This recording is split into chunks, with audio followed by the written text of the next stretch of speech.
Hola, bienvenidos a una nueva clase de Historia de España de segundo de bachillerato. Hoy voy a tratar de explicar el epígrafe 1.4 que lleva por título El reino visigodo, origen y organización política, los concilios. Debido a la debilidad del Imperio romano, se van a producir en la península ibérica una serie de invasiones bárbaras en el año 409. Los suevos, los vándalos y los alanos van a atravesar los Pirineos y se van a asentar en la península ibérica. Los romanos quedarán principalmente en la submeseta norte y en el valle del Ebro, mientras que los suevos se quedarán asentados en el sur de Galicia y en el norte de Portugal.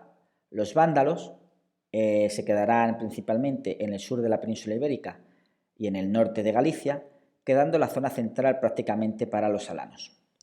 Para hacer frente a estas invasiones, los romanos van a pedir ayuda. Y esa ayuda se la van a pedir principalmente a los visigodos. ¿Quiénes son los visigodos? Los visigodos son un pueblo germano. ¿Y por qué los romanos van a pedir ayuda a un pueblo germano? Porque, aun siendo germanos, son aliados de los romanos. Habían firmado en el año 418 un tratado por el cual los visigodos ayudarían a los romanos frente a estas invasiones y los romanos permitirían a los visigodos asentarse en la zona de Tolosa, lo que hoy en día corresponde a Toulouse, en el sur de Francia. Desde Tolosa, los visigodos van a gobernar, creando el reino visigodo de Tolosa, que trasladarán en el año 507 a la península ibérica cuando sean derrotados por los francos en la batalla de Bouillé, instaurándose de esta manera el reino visigodo de Toledo, que como sabéis perdurará en el tiempo hasta las invasiones musulmanas del año 711. Los visigodos van a tener que hacer frente a una unificación territorial. La península ibérica, a mediados del siglo VI, va a estar principalmente dividida en 4 zonas. Por un lado los visigodos, por otro lado los suevos, por otro los bizantinos y en el norte, la zona verde, estarían los pueblos del norte, los cántabros, los vascones y los astures. El rey Leovigildo va a conseguir expulsar a los suevos, mientras que el rey Suintila hará lo propio con los bizantinos. También se va a producir una unificación religiosa. Por un lado teníamos a la población visigoda, que eran arrianos, y por otro tenemos a los hispanorromanos, que eran católicos. Esta división religiosa va a perdurar en el tiempo hasta que el hijo de Leovigildo, Recaredo, en el año 589, se convierta al catolicismo en el Tercer Concilio de Toledo. De esa manera, visigodos e hispanorromanos van a tener la misma religión.